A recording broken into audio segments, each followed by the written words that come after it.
Je reviens te chercher de Guillaume Musso est un roman dont la forme est assez particulière. Comme on connaît l'auteur, il aime bien truffer ses romans de citations, souvent au début des chapitres, parfois à l'intérieur.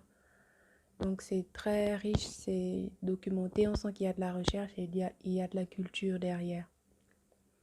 Autre particularité de ce roman, c'est que à l'intérieur, on note beaucoup d'ellipses temporelles, c'est-à-dire parfois des retours dans le passé pour mieux comprendre ce qui se passe dans le temps qu'on pourrait appeler le temps présent du roman, de la narration.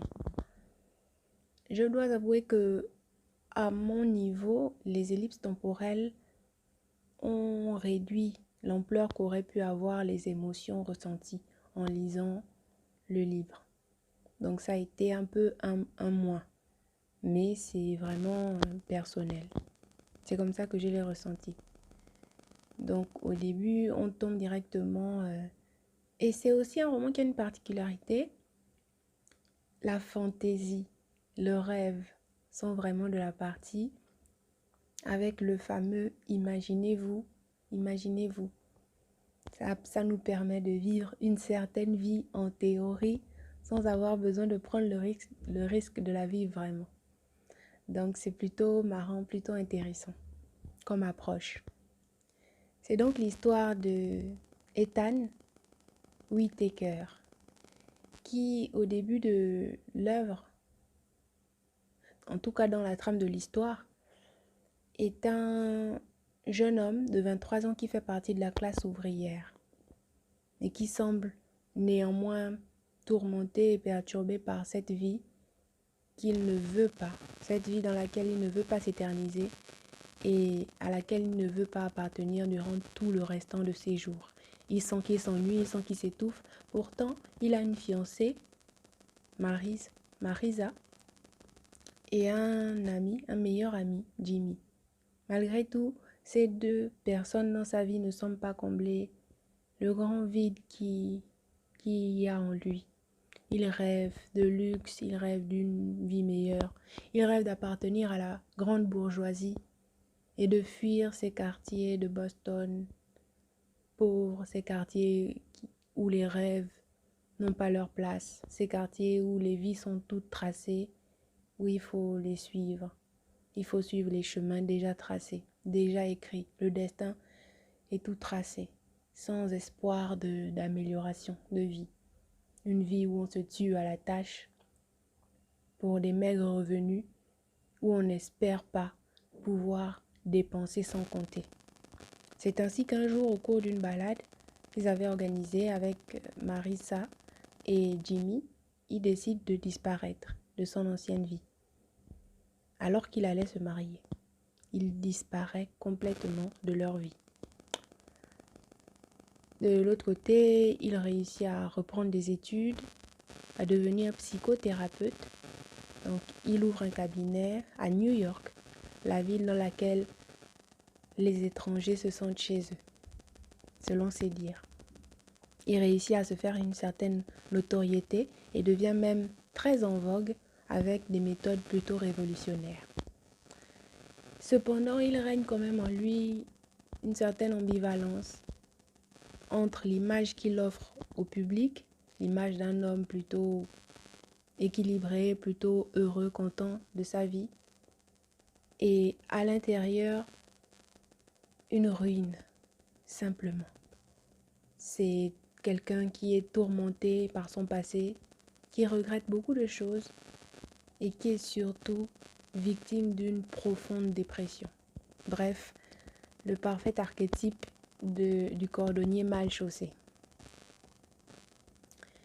Et c'est quelqu'un qui prend de la drogue pour pouvoir oublier ses soucis, qui est accro au jeu, qui enchaîne les relations sans lendemain. Tous ces subterfuges pour éviter de voir la réalité de sa vie qui est triste et fade. Il poursuit ainsi. Pourtant, il mène la vie dont il a rêvé. Il a de l'argent, il réussit à dépenser sans compter, sans regarder le prix des articles. Il vit sur un bateau, un grand bateau. Il se paye les vêtements de luxe dont il a toujours rêvé. Il est à l'affiche de toutes les librairies. Il passe dans des shows télévisés. Et pourtant, il sent que sa vie n'a pas de sens. Jusqu'à ce jour, un matin, où il se lève de son lit, il rencontre une jeune femme. Il voit plutôt une jeune femme dans son lit qu'il ne reconnaît pas. Il la prend sans doute pour une call girl rencontrée au détour d'une de ses soirées arrosées. Mais bizarrement, il ne se souvient pas de ce qu'il a fait la veille.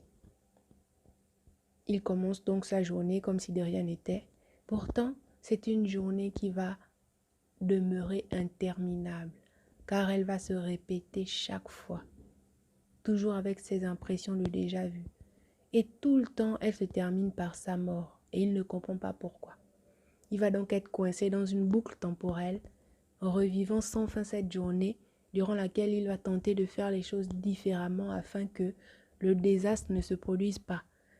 Malheureusement, le destin semble scellé. Il retombe toujours dans les mêmes travers et il finit toujours à la fin de la journée par se faire tuer. Progressivement, quand même, durant cette journée qui se répète sans cesse, on apprend beaucoup de choses. On apprend notamment que lorsqu'il avait décidé d'abandonner Marissa, elle était enceinte de lui. Elle a eu une fille qui s'appelle Jessie, qui a 14 ans.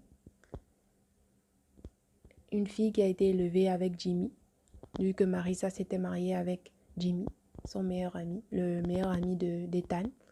Ils l'ont élevée ensemble dans le secret et Ethan n'en a jamais rien su. Durant la même journée qu'il revit sans fin, une dispute éclate du côté de Jimmy et Marissa et Jessie apprend que son père est Ethan. Elle décide alors d'aller le voir.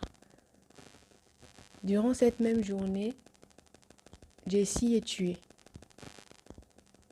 Et Ethan revit cette journée en essayant de faire en sorte de la sauver.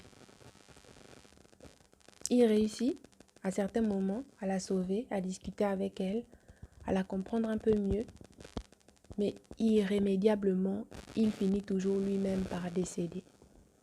Il y a aussi la présence d'une femme qui a beaucoup marqué sa vie, c'est Céline, qu'il a rencontrée des années après avoir quitté Boston et son ancienne vie. Cette femme dont il a été vraiment amoureux et dont, semble-t-il, elle était l'amour de sa vie. Mais cette femme qu'il a quand même abandonnée, sans doute par peur de l'engagement, par peur de lui faire du mal. Parce qu'au fond, il entendait une voix au fond de lui qui lui disait que s'il restait avec cette femme, il allait la détruire, il allait être la cause de son malheur. Et c'est pour ça qu'il décide de l'abandonner, sans autre forme de procès, sans plus d'explications. La dernière journée qu'il revit sans cesse se termine sur sa mort à lui, mais Céline finit par prendre une balle aussi, qui lui était destinée à lui. Mais vu qu'il se trouve au même endroit, elle prend cette balle en voulant le sauver. Ils se retrouvent tous deux à l'hôpital, lui dans un état avec un pronostic vital engagé, et Céline avec un corps plutôt en bon état, mais dans l'attente d'une transplantation cardiaque, au risque de mourir. Et il se trouve, le destin faisant bien les choses, la vie, le hasard, Dieu, dites-le comme vous voulez, mais il se trouve que tous deux ont le même groupe sanguin. Ethan a son cœur qui est en bon état et peut donc la sauver. Ce qui est fait, elle reçoit la greffe, le cœur d'Ethan, et lui décède. Quelques mois après la transplantation, Céline découvre qu'elle est enceinte et donne naissance à l'enfant qu'elle a eu avec Ethan. Le roman se termine donc sur l'image de Céline avec son fils et Jessie. Jessie qui a, après le décès de son père, après l'avoir connu un petit peu, avoir discuté avec lui, après avoir repris confiance en elle, vu qu'elle manquait un petit peu de confiance, a décidé de garder le contact avec Céline, a décidé de connaître l'enfant que son père a laissé.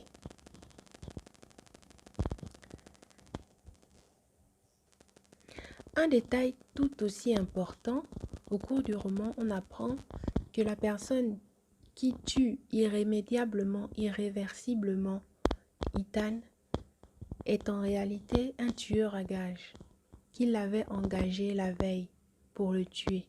Une sorte de suicide, mais par personne interposée, pour pouvoir se libérer de cette vie qui lui semble fade, vide, sans intérêt, sans importance. Mais vu que le matin, il s'était réveillé avec un blackout total, il ne se souvenait plus de ce qu'il avait projeté de faire. Et donc, il passait cette journée à chercher à éviter de se faire tuer. Mais le karma, le destin, appelez-le comme vous voulez, il ne réussissait pas à s'extirper de ce funeste sort. À l'intérieur du livre, on parle aussi beaucoup des notions de destin, de karma, ce qui arrive. Est-ce que le chemin est déjà tout tracé ou est-ce que ce sont nos actes qui déterminent le cours de l'histoire?